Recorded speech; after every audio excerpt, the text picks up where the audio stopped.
El significado de la película autor Orfeu para leer 4 minutes publicado 06.12. 2021 actualizado 06.12. 2021 La película estadounidense The Counselor, 2013, est a menudo criticada, ya que no ven en ella lo que esperan ver, un fuerte drama de gangster o una genial película de acción. Por ello, la historia cinematográfica del director Ridley Scott sobre la mafia de la droga y las intrigas legales est tachada de película incomprendida. De hecho, el trabajo sobre el guion de Cormac McCarthy tiene un género especial, un thriller filosófico.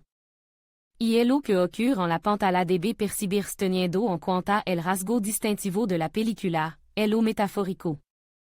Entonces es evidente el trasfondo moral de la historia sobre el abogado counselor, que no aconsejaba a nadie y no escuchaba los consejos de los demás. La idée principale de la película est expresada quasi textuellement por dos personajes, el narcotrafiquant entraîné y su complice Westre. En su conversación en la consejera, adviertant al forastero limpiador tejano de los peligros de inmiscuirse en los negocios sucios del cartel mexicano.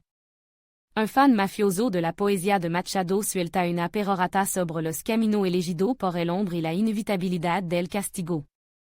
Y un decisor local déclara patéticamente, no se puede vivir en este mundo y no formar parte de él. En declaración filosófica y en diálogos meridol sobre el mismo decir y un influyente client del abogado Ruth, y el viejo malvado judio joyero, y el principal gangsta Merzavka Malkina. Si se sigue strictamente el argumento, parece que los auteurs se pasando ahora martillando en la cabeza de los ciudadanos estadounidenses. Los latinos sont terribles, y los villanos rusos sont peligrosos. La película abunda en acto de violencia lubricamente ejecutado, meada, sin precedente, escena de sexo con aguda deviación. Emotivada, descripción de repugnante forma de asesinato. Pero el espectador, que comprend el carácter secundario de la trama y ve el cambio de acento narrativo, descubre el drama profundo de la película. En la pantalla se hace una lectura moderna de una vieja y conocida sabiduría, es imposible meterse en el fango y seguir siendo blanco.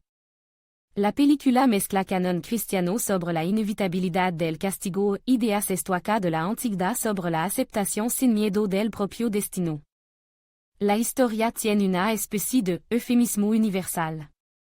Toda la línea temporal está impregnada de noción de bien, trato, negocio, estagante, etc. Sin embargo, hay poca especificidad sobre la estafa en sí, que implica a un agente de la ley de Texas. También hay cierta intención autoral en la falta de nombre del protagonista. El abogado sin nombre se llama consejero. La imagen del narcotraficante, el jefe, también está distraída. Así, se muestra al espectador que la esencia del caso no es importante, y cualquiera puede estar en el lugar de los participantes.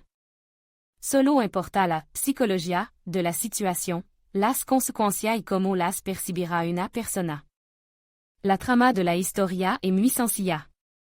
Un abogado, impulsado por la codicia multiplicada por la estupidez, decide no limitarse a interesarse por un servicio leal a la mafia. Entra en el negocio. El negocio de la droga ayudará al abogado a saldar deuda y a mantenerse durante mucho tiempo a sí mismo y a una lujosa belza española, Laura. El estadounidense, seguro de sí mismo, no se asusta en absoluto por el hecho de encontrarse en el extraño entorno del culto a la santa muerte y en el reino de la impredecible anarquía. Su error fatal resulta ser lo que se considera una virtu en la ética occidental, la liberación del hijo de Ruth. La primera operación del cartel en la que participa la consejera acaba en un fracaso catastrófico. Mientras transportaba la mercancía de México a Estados Unidos, el camión desaparece. La mafia pierde 3 barriles con paquet de cocaína escondido en elo por valor de $20 millions. Según la ley de las bandas, se impone un castigo a todos los implicados, brutal e inmediato, sin juicio ni piedad. René Mur, Westre es asesinado, Laura es secuestrada. Un desventurado empresario de la droga busca a su amada. El jefe afirma no saber nada de ella. Il da al consejero un consejo cínico para que viva con las decisiones que ha tomado. El bandido parece ser Seneca, al decir que el destino solo guía a los que están de acuerdo, a los que no, los arrastra. Un abogado apna con vida regresa a Mexico. Un sobre con la inscripción española hola le espera en la puerta de su habitación de hôtel. Et un disco con un saludo de la mafia en format de vidéos neuf con Laura.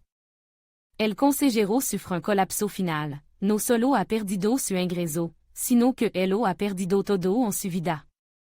Como ilustración del famoso "Elo que tenemos, no elo guardamos", e una escena de cama estruendosamente teatral al principio de la película. Enamorado, el consejero se entrega a jugo sensual con su novia en sabana blanca como la nieve. Las cortina blanca hirvientes de la ventana occultant agradablement el sombrío paysage desértico y la moto que recorre la autopista a velocidad de loco. Se muestra el pequeño paraíso personal del protagonista, al que aspira. Pero los sueños contrastan con la cruel realidad del mundo exterior. La inevitabilidad de la venganza por la felicidad adquirida se confirma con la truculenta escena de la muerte de un motorista Lamado. Green Hornet, que se muestra en el episodio del secuestro d'un camión con droga. The Counselor est una parábola criminal sobre un exitoso y próspero pero codicioso consejero que se ve cegado, corrompido y finalmente destruido por el afán de lucro. Cormac McCarthy y Ridley Scott muestran el angustioso proceso de compréhension que le gars a un hombre demasiado tarde. Resulta ser un dolor inmenso y que nous tienne précieux. Admin.